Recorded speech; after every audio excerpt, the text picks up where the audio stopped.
Viewers welcome back. हाँ जी doctor साहब, साड़ी अगली टिप्पणी है। दिल्ली होम डिपार्टमेंट ने हैल्थ डिपार्टमेंट ਨੂੰ ਹੁਕਮ ਦਿੱਤਾ ਹੈ ਕਿ ਉਹ ਇੱਕ ਮੈਡੀਕਲ ਬੋਰਡ ਬਣਾ ਕੇ ਪ੍ਰੋਫੈਸਰ ਭੁੱਲਰ ਦੀ ਸਿਹਤ ਦਾ ਜਾਇਜ਼ਾ ਲਵੇ। ਇਸ ਬਾਰੇ ਤੁਸੀਂ ਕੀ ਦੇਖੋ, ਜਿਵੇਂ ਮੈਂ ਕੱਲ ਵੀ ਕਿਹਾ ਸੀ ਕਿ ਬਹੁਤ ਸਾਰਾ ਕਨਫਿਊਜ਼ਨ ਭੰਬਲ ਭੂਸਾ ਇਹ ਪੈਦਾ ਕਰ ਰਹੇ ਨੇ। ਇੱਕ ਪਾਸੇ BSF ਮੂਵ ਕੀਤੀ ਹੈ, ਉਹਨਾਂ ਦੀ ਸਿੰਘਣੀ ਨੂੰ ਜੇ ਅੱਗੇ 6 ਘੰਟੇ ਮਿਲ ਸਕਦੀ ਸੀ 10 ਮਿੰਟ ਦਾ ਟਾਈਮ ਦਿੱਤਾ ਹੈ।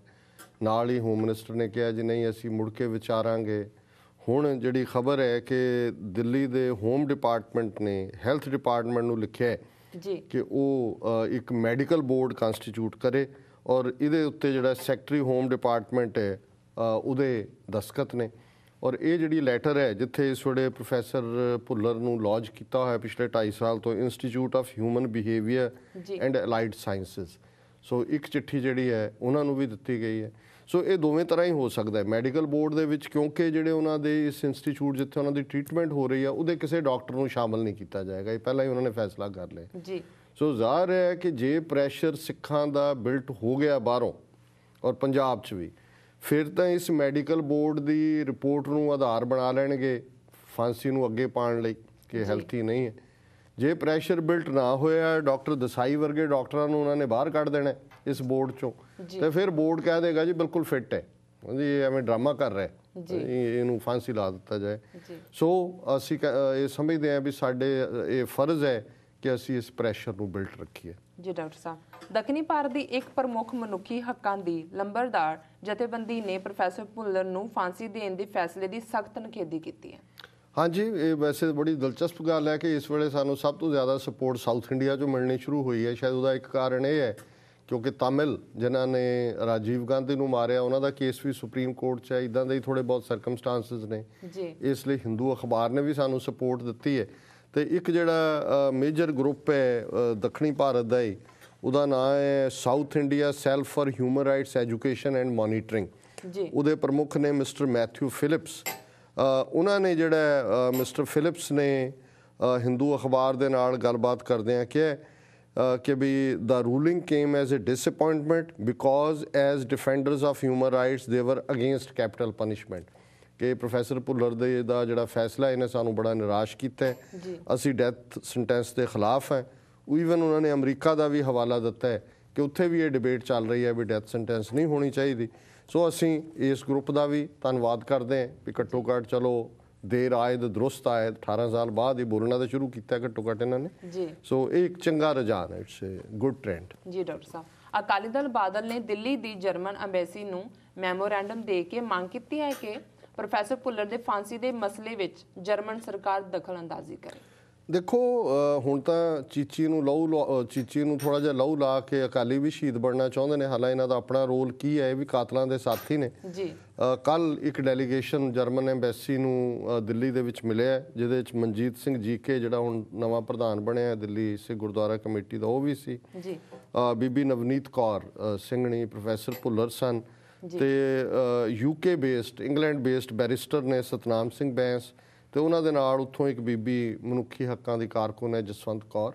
ਸੋ ਉਹਨਾਂ ਨੇ ਜਰਮਨ ਐਮਬੈਸੀ ਨੂੰ ਮਿਲ ਕੇ ਉਹਨਾਂ ਦਾ ਜਿਹੜਾ ਵੀ ਉੱਥੇ ਜਿਹਨੇ ਉਹ ਰਿਸੀਵ ਕੀਤਾ, ਉਹਨੂੰ ਕਿਹਾ ਕਿ ਵੀ ਤੁਹਾਡੀ ਅਖਲਾਕੀ ਜ਼ਿੰਮੇਵਾਰੀ ਹੈ ਕਿ ਤੁਸੀਂ ਡਿਪੋਰਟ ਕੀਤਾ ਸੀ ਔਰ ਡਿਪੋਰਟ ਕਰਨ ਤੋਂ ਬਾਅਦ ਇਹਨੂੰ ਹੈਂਗਿੰਗ ਦੇ ਆਰਡਰ ਕੀਤੇ ਨੇ ਸੁਪਰੀਮ ਕੋਰਟ ਨੇ।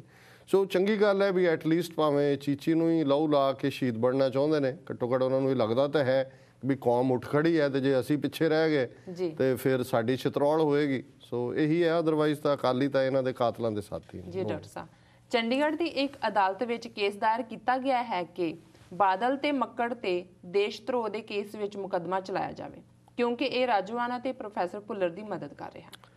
ਦੇਖੋ, ਮੰਦੇ ਭਾਗਾਂ ਦੀ ਗੱਲ ਇਹ ਹੈ ਵੀ ਸਾਡੀਆਂ ਜਿਹੜੀਆਂ ਉੱਥੇ ਹਿਊਮਨ ਰਾਈਟਸ ਜਥੇਬੰਦੀਆਂ ਵੀ ਨੇ, ਉਹਨਾਂ ਨੂੰ ਇਹ ਸਮਝ ਨਹੀਂ ਆਉਂਦੀ ਸ਼ੁਰੂ 'ਚ ਵੀ ਕਿਹਨਾਂ ਲੋਕਾਂ ਨੂੰ ਨਾਲ ਲੈ ਕੇ ਤੁਰੇ ਹੋਏ ਨੇ। ਇਹ ਅਰਵਿੰਦ ਠਾਕਰ ਨਾਂ ਦਾ ਇੱਕ ਮਾਫੀਏ ਦਾ ਬੰਦਾ, RSS ਦਾ, ਹਿਮਾਚਲ ਨੂੰ ਬਿਲੋਂਗ ਕਰਦਾ ਹੈ, ਚੰਡੀਗੜ੍ਹ 'ਚ ਬੈਠ ਕੇ ਗੁੰਡਾਗਰਦੀ ਦਾ ਇਹ ਲੀਡਰ ਰਿਹਾ। ਇਹਨੂੰ ਸਾਡੀਆਂ ਸਿੱਖ ਹਿਊਮਨ ਰਾਈਟ ਜਥੇਬੰਦੀਆਂ ਵੀ ਲਈ ਫਿਰਦੀਆਂ ਰਹੀਆਂ ਨਾਲ ਕਿ ਜੀ ਇਹ ਹਿਊਮਨ ਰਾਈਟਸ। ਹੁਣ ਇਸ ਬੰਦੇ ਨੇ ਹੀ ਇਹ ਕੰਪਲੇਨ ਕੀਤੀ ਹੈ ਦਿੱਲੀ ਕੋਰਟ 'ਚ। ਉਸ ਤੋਂ ਪਹਿਲਾਂ ਵੀ ਹਵਾਰੇ ਦੇ ਮੁੱਦੇ 'ਚ ਵੀ ਜਿਹੜਾ ਉਹ ਚਪੇੜ ਮਾਰ ਉਹਨੇ ਖਾਧੀ RSS ਵਾਲੇ ਨੇ ਆ ਕੇ, ਪਰ ਉਹਨੂੰ ਲਿਆਉਣ ਨੇੜੇ ਕਰਨ ਤੱਕ ਇਸ ਬੰਦੇ ਦਾ ਹੀ ਰੋਲ ਹੈ, ਅਰਵਿੰਦ ਠਾਕੁਰ ਦਾ। ਸੋ ਇਹਨੇ ਪਟੀਸ਼ਨ ਕੀਤੀ ਹੈ ਚੰਡੀਗੜ੍ਹ ਦੀ ਇੱਕ ਕੋਰਟ ਦੇ ਵਿੱਚ ਕਿ ਰਾਜੋਆਣਾ ਔਰ ਪ੍ਰੋਫੈਸਰ ਭੁੱਲਰ ਨੇ ਵਾਰ ਜਿਹੜੀ ਹੈ ਵੇਜ ਕੀਤੀ ਹੈ ਭਾਰਤ ਦੇ ਖਿਲਾਫ, ਔਰ ਸ਼੍ਰੋਮਣੀ ਗੁਰਦੁਆਰਾ ਪ੍ਰਬੰਧਕ ਕਮੇਟੀ ਔਰ ਪੰਜਾਬ ਸਰਕਾਰ ਕਿਉਂਕਿ ਇਹਨਾਂ ਦੇ ਲਈ ਮਰਸੀ ਮੰਗ ਰਹੀ ਹੈ ਪਟੀਸ਼ਨ ਦੇ ਲਈ, ਸੋ ਇਹ ਵੀ ਸਾਥੀ ਨੇ ਦੇਸ਼ ਦੇ ਖਿਲਾਫ ਜਿਨ੍ਹਾਂ ਨੇ ਵਾਰ ਡਿਕਲੇਅਰ ਕੀਤੀ ਉਹਨਾਂ ਦੀ, ਇਸ ਲਈ ਇਹਨਾਂ ਦੇ ਉੱਤੇ ਦੇਸ਼ ਧਰੋਹ ਦਾ ਮੁਕੱਦਮਾ ਚਲਾਇਆ ਜਾਏ। ਸੋ ਉਹਦੀ ਕੋਈ ਤਰੀਕ ਪਾਈ ਹੈ ਅਦਾਲਤ ਨੇ, ਪਰ ਘੱਟੋ ਘੱਟ ਇਸ ਕਿਸਮ ਦੀਆਂ ਕਰਤੂਤਾਂ ਤੋਂ ਬਾਅਦ ਹੀ ਸਾਡੇ ਬੰਦਿਆਂ ਨੂੰ ਇਹ ਸਮਝ ਆਉਣੀ ਚਾਹੀਦੀ ਹੈ ਕਿ ਜਿਹੜੇ ਤਿਲਕਧਾਰੀਆਂ ਨੇ ਬੜਾ ਉਹਨੇ ਟਿੱਕਾ ਲਾਇਆ ਹੁੰਦਾ ਹੈ। ਔਰ ਜਦੋਂ ਇੱਕ ਗਰੁੱਪ ਦੇ ਸਿੱਖ ਗਰੁੱਪ ਦੇ ਨਾਲ ਆਏ ਸੀ, ਉਹਨਾਂ ਨੂੰ ਮੈਂ ਕਿਹਾ ਜੀ ਆਹ ਤੁਸੀਂ ਕਿੱਥੋਂ ਇਹਨੂੰ ਲਈ ਫਿਰਦੇ ਹੋ? ਕਹਿੰਦੇ ਜੀ ਨਹੀਂ, ਇਹ ਭਾਵੇਂ ਕਰਦਾ ਪਰ ਇਹ ਠੀਕ ਹੈ, ਇਹ ਮਨੁੱਖੀ ਹੱਕਾਂ ਦੀ ਗੱਲ ਕਰਦਾ, ਹੁਣ ਤੁਸੀਂ ਕਰਵਾ ਲਓ ਮਨੁੱਖੀ ਹੱਕਾਂ ਦੀ ਗੱਲ ਜੀ। ਸੋ ਅਸੀਂ ਵੀ ਗਲਤ ਲੋਕਾਂ ਨੂੰ ਬਹੁਤ ਵਾਰੀ ਪ੍ਰਮੋਟ ਕਰਦੇ ਹਾਂ, ਫਿਰ ਉਹੀ ਆ ਕੇ ਸਾਡੇ ਸਿਰ ਤੇ ਡਿੱਗਦੇ ਨੇ ਜੀ। ਡਾਕਟਰ ਸਾਹਿਬ, ਪ੍ਰੋਫੈਸਰ ਭੁੱਲਰ ਦੇ ਕੇਸ ਸੰਬੰਧੀ ਸ਼੍ਰੋਮਣੀ ਕਮੇਟੀ ਵੱਲੋਂ 1-2 ਦਿਨਾਂ ਵਿੱਚ ਰਾਸ਼ਟਰਪਤੀ ਸਾਹਮਣੇ ਪਟੀਸ਼ਨ ਫਾਈਲ ਕੀਤੀ ਜਾਵੇਗੀ, ਇਸ ਬਾਰੇ ਤੁਸੀਂ ਕੀ ਕਹਿਣਾ ਚਾਹੁੰਦੇ ਹੋ? ਦੇਖੋ, ਇਹ ਸਰ ਅਵਤਾਰ ਸਿੰਘ ਮੱਕੜ ਹੋਰਾਂ ਨੇ ਕਿਹਾ, ਜਿਵੇਂ ਮੈਂ ਪਹਿਲਾਂ ਕਿਹਾ ਵੀ ਹੁਣ ਚੀਚੀ ਨੂੰ ਲਹੂ ਲਾ ਕੇ ਇਹਨਾਂ ਨੇ ਸ਼ਹੀਦ ਬਣਨਾ, ਇਹਨਾਂ ਨੇ ਜਿਹੜਾ ਹੈਗਾ ਪਾ ਦੇਣਗੇ, ਇੱਕ ਚਿੱਠੀ ਲਿਖ ਦੇਣਗੇ ਉਹਨਾਂ ਨੂੰ, ਫਿਰ ਬੈਠੇ ਰਹਿਣਗੇ। ਉਹ ਤਾਂ ਏਜੰਸੀਆਂ ਨੇ ਦੇਖਣਾ ਵੀ ਉਹਨਾਂ ਨੇ ਕੀ ਕਰਨਾ। ਪਰ SGPC ਦਾ ਰੋਲ ਜਿਹੜਾ ਇਸ ਸਾਰੇ ਦੇ ਵਿੱਚ, ਜਿਵੇਂ ਸਾਡਾ ਹੱਕ ਫਿਲਮ ਦੇ ਮੁੱਦੇ ਤੇ ਪਹਿਲਾਂ ਕ੍ਰੈਡਿਟ ਲੈਂਦੇ ਰਹੇ ਜੀ, ਅਸੀਂ ਕਲੀਅਰ ਕਰਾਈ ਹੈ ਸੈਂਸਰ ਬੋਰਡ ਤੋਂ, ਜਦੋਂ ਪੰਜਾਬ ਸਰਕਾਰ ਨੇ ਪਾਬੰਦੀ ਲਾਈ ਫਿਰ ਉਹ ਕਹਿੰਦੇ ਜੀ ਇਹ ਤਾਂ ਸਰਕਾਰ ਨੇ ਦੇਖਣਾ। ਮੱਕੜ ਕਹਿੰਦਾ ਲਿਫਾਫੇ ਚੋਂ ਨਿਕਲੇ ਪ੍ਰਧਾਨ ਨੇ। ਸੋ ਇਹ ਤਾਂ ਇਹਨਾਂ ਦੀ ਇਸ ਵੇਲੇ, ਕਿਉਂਕਿ ਸਿੱਖਾਂ ਦੇ ਵਿੱਚ ਇੱਕ ਜ਼ਬਰਦਸਤ ਰੋਹ ਹੈ ਔਰ ਇਹ ਇਹਨੂੰ ਕੈਸ਼ ਕਰਨਾ ਚਾਹੁੰਦੇ ਨੇ, ਇਸ ਤੋਂ ਜ਼ਿਆਦਾ ਇਹਨਾਂ ਦੀ ਕੋਈ ਲਾਇਲਟੀ ਜਾਂ ਕੋਈ ਸਿੰਸੈਰਿਟੀ ਨਹੀਂ ਹੈ। ਹਾਂਜੀ ਡਾਕਟਰ ਸਾਹਿਬ, ਤੁਹਾਡਾ ਬਹੁਤ ਬਹੁਤ ਸ਼ੁਕਰੀਆ। ਤੁਸੀਂ ਆਪਣੇ ਵਿਚਾਰਾਂ ਦੀ ਰੋਸ਼ਨੀ ਪ੍ਰੋਫੈਸਰ ਭੁੱਲਰ ਦੇ ਕੇਸ ਉੱਪਰ ਪਾਈ ਹੈ ਤੇ ਸਾਡੇ ਦਰਸ਼ਕਾਂ ਨਾਲ ਆਪਣੇ ਵਿਚਾਰ ਸਾਂਝੇ ਕੀਤੇ ਹਨ। ਤੇ ਹੁਣ ਅਸੀਂ ਆਪਣੇ ਪ੍ਰੋਗਰਾਮ ਨੂੰ ਵਧਾਉਂਦੇ ਹੋਏ ਅਸੀਂ ਆਪਣੇ ਸਵਾਲ ਜਵਾਬ ਦਾ ਸੈਸ਼ਨ ਸ਼ੁਰੂ ਕਰਦੇ ਹਾਂ। ਅੱਜ 17 ਅਪ੍ਰੈਲ 2013 5 ਵਿਸਾਖ ਨਾਨਕਸ਼ਾਹੀ ਸੰਮਤ 545 ਦਾ ਦਿਨ ਹੈ ਤੇ ਤੁਸੀਂ ਸਾਨੂੰ ਦੱਸੋ ਕਿ ਸਿੱਖ ਇਤਿਹਾਸ ਅਤੇ ਵਰਲਡ ਹਿਸਟਰੀ ਦੇ ਅੱਜ ਦੇ ਦਿਨ ਦੀ ਕੀ ਮਹੱਤਤਾ ਹੈ? ਦੇਖੋ, ਸਿੱਖ ਇਤਿਹਾਸ ਦੇ ਹਵਾਲੇ ਨਾਲ ਪਿਛਲੇ ਕੱਲ੍ਹ ਤੋਂ ਹੀ ਗੁਰੂ ਤੇਗ ਬਹਾਦਰ ਸਾਹਿਬ ਜੀ ਦੇ ਪ੍ਰਕਾਸ਼ ਦਿਵਸ ਸੰਬੰਧੀ ਕੱਲ੍ਹ ਬੜਾ ਵੱਡਾ ਨਗਰ ਕੀਰਤਨ ਸ੍ਰੀ ਅੰਮ੍ਰਿਤਸਰ ਜੀ ਨਿਕਲਿਆ ਜੀ। ਕਈ ਥਾਵਾਂ ਤੇ ਸੈਲੀਬ੍ਰੇਸ਼ਨਸ ਹੋ ਰਹੀਆਂ। 9ਵੇਂ ਪਾਤਸ਼ਾਹ ਜਿਨ੍ਹਾਂ ਪ੍ਰਥਾਇਆ ਅਸੀਂ ਰੋਜ਼ਾਨਾ ਅਰਦਾਸ ਵਿੱਚ ਯਾਦ ਕਰਦੇ ਹਾਂ, ਔਰ ਇਹ 10ਵੇਂ ਪਾਤਸ਼ਾਹ ਦੇ ਸ਼ਬਦ ਨੇ, ਤੇਗ ਬਹਾਦਰ ਸਿਮਰਿਐ ਕਰ ਨੌ ਨਿਧ ਆਵੈ ਧਾਏ ਸਭ ਥਾਈ ਹੋਏ ਸਹਾਏ।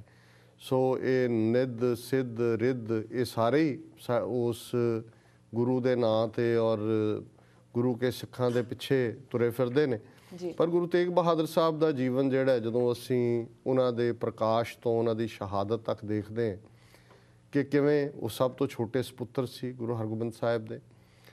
ਉਹਨਾਂ ਨੇ ਜੇ ਜੰਗ ਦੇ ਵਿੱਚ ਤਲਵਾਰ ਫੜੀ ਤੇ 11-12 ਸਾਲ ਦੀ ਉਮਰ 'ਚ ਜਿਹੜੀ ਚੌਥੀ ਜੰਗ 6ਵੇਂ ਪਾਤਸ਼ਾਹ ਨੇ ਕਰਤਾਰਪੁਰ ਦੀ ਜੰਗ ਲੜੀ, ਉਹਦੇ 'ਚ ਉਹਨਾਂ ਨੇ ਉਹ ਬਹਾਦਰੀ ਦੇ ਜੌਹਰ ਦਿਖਾਏ ਕਿ ਉਹਨਾਂ ਦਾ ਬਚਪਨ ਦਾ ਨਾਮ ਭਾਵੇਂ ਤਿਆਗਮਲ ਸੀ, ਲੇਕਿਨ ਇੰਨੀ ਤੇਗ ਦੇ ਜੌਹਰ ਦਿਖਾਏ ਕਿ ਉਹਨਾਂ ਨੂੰ ਗੁਰੂ ਹਰਗੋਬਿੰਦ ਸਾਹਿਬ ਨੇ ਤੇਗ ਬਹਾਦਰ ਕਹਿ ਕੇ ਸੰਬੋਧਨ ਕੀਤਾ ਔਰ ਇਸ ਤਰ੍ਹਾਂ ਸੰਗਤਾਂ ਦੇ ਵਿੱਚ ਉਹਨਾਂ ਦਾ ਨਾਮ ਤੇਗ ਬਹਾਦਰ ਹੋਇਆ ਜੀ। ਫਿਰ ਜੇ ਅਸੀਂ ਤਿਆਗ ਦੀ ਗੱਲ ਦੇਖਦੇ ਹਾਂ ਕਿ ਇੱਕ ਪਾਸੇ ਮੀਣੇ ਹੋਣ, ਮਸੰਦ ਹੋਣ, ਧੀਰ ਮਲੀਏ ਹੋਣ, ਜਦੋਂ ਵੀ ਗੁਰਗੱਦੀ ਠੀਕ ਹੱਕਦਾਰ ਨੂੰ ਮਿਲੀ ਤੇ ਇਹ ਸਾਰੇ ਬਗਾਵਤ 'ਚ ਆਏ।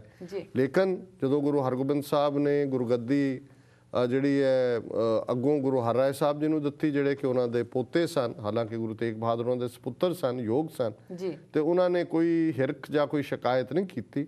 ਉਹ ਆਪਣੇ ਉਸ ਹੀ ਨਿਰੰਕਾਰ ਰੱਬੀ ਰੰਗ ਦੇ ਵਿੱਚ ਰੰਗੇ ਬਾਬਾ ਬਕਾਲਾ ਉਹਨਾਂ ਨੇ ਆਪਣਾ ਜਿਹੜਾ ਮੁਕਾਮ ਕੀਤਾ ਲੰਬੇ ਵਕਤ, ਲੰਬੇ ਸਾਲ, ਔਰ ਉਹਨਾਂ ਦੇ ਨਾਲ ਮਾਤਾ ਗੁਜਰੀ ਜੀ ਜਿਨ੍ਹਾਂ ਦਾ ਇੱਕ ਬਹੁਤ ਵੱਡਾ ਜਿਹੜਾ ਉਹ ਯੋਗਦਾਨ ਹੈ।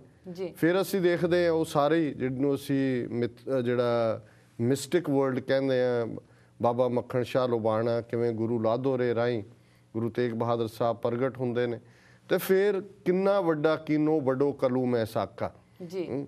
ਔਰ ਉਹ ਜਿਹੜਾ ਇਸ ਯੁੱਗ ਦਾ ਸਭ ਤੋਂ ਵੱਡਾ ਸਾਕਾ, ਦੂਸਰਿਆਂ ਦੇ ਮਨੁੱਖੀ ਹੱਕਾਂ ਦੇ ਲਈ, ਧਾਰਮਿਕ ਆਜ਼ਾਦੀ ਦੇ ਲਈ ਕੁਰਬਾਨੀ, ਔਰ ਇਹੀ ਇੱਕ ਸੰਕਲਪ ਹੈ ਜਿਹੜਾ ਅੱਜ ਵੀ, ਔਰ ਜਦੋਂ ਅਸੀਂ ਗੁਰੂ ਤੇਗ ਬਹਾਦਰ ਸਾਹਿਬ ਦੇ ਇਸ ਸੰਕਲਪ ਨੂੰ ਆਪਣੇ ਅੱਜ ਦੇ ਸੰਦਰਭ ਦੇ ਵਿੱਚ, ਭਾਵੇਂ ਅੱਜ ਸਾਡੇ ਚੈਲੰਜ ਨੇ ਕੌਮ ਦੇ ਸਾਹਮਣੇ ਦੇਖਦੇ ਹਾਂ, ਤੇ ਗੁਰੂ ਤੇਗ ਬਹਾਦਰ ਸਾਹਿਬ ਦਾ ਇਹ ਫਰਮਾਨ ਹੈ ਕਿ ਭੈ ਕਾਹੂ ਕੋ ਦੇਤ ਨੈ ਭੈ ਮਾਨਤ ਆਨ, ਕਿ ਉਹੀ ਸਿੱਖ ਹੈ ਜਿਹੜਾ ਕਿਸੇ ਨੂੰ ਨਾ ਡਰ ਦਿੰਦਾ ਤੇ ਨਾ ਕਿਸੇ ਦਾ ਡਰ ਮੰਨਦਾ।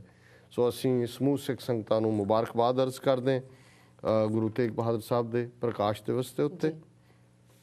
1766 ਦੇ ਵਿੱਚ ਸਿੱਖਾਂ ਨੇ ਲਾਹੌਰ ਤੇ ਕਬਜ਼ਾ ਕੀਤਾ ਹੈ। ਇਸ ਬਾਰੇ ਅਸੀਂ ਅੱਗੇ ਵੀ ਚਰਚਾ ਕੀਤੀ ਹੈ, ਸੋ ਮੈਂ ਡਿਟੇਲ 'ਚ ਨਹੀਂ ਜਾਵਾਂਗਾ ਜੀ, ਕਿਉਂਕਿ ਇਸ ਸੰਬੰਧੀ 10 ਅਪ੍ਰੈਲ 1765 ਨੂੰ ਅਕਾਲ ਤਖਤ ਸਾਹਿਬ ਤੇ ਗੁਰਮਤਾ ਕੀਤਾ ਗਿਆ ਸੀ। ਘੱਲੂਕਾਰਾ ਵਾਪਰ ਚੁੱਕਾ ਸੀ ਵੱਡਾ, ਔਰ ਸਿੱਖਾਂ ਨੇ ਫੈਸਲਾ ਕੀਤਾ ਵੀ ਅਬਦਾਲੀ ਦਾ ਜਿਹੜਾ ਨੁਮਾਇੰਦਾ ਕਾਬਲੀ ਮਲ ਲਾਹੌਰ 'ਚ ਬੈਠਾ ਇਹਨੂੰ ਬਾਹਰ ਕੱਢੋ। ਔਰ ਉਹਦੇ 'ਚ ਸਭ ਤੋਂ ਵੱਡਾ ਜਿਹੜਾ ਰੋਲ ਸੀ ਭੰਗੀ ਸਰਦਾਰਾਂ ਨੇ ਅਦਾ ਕੀਤਾ ਹੈ।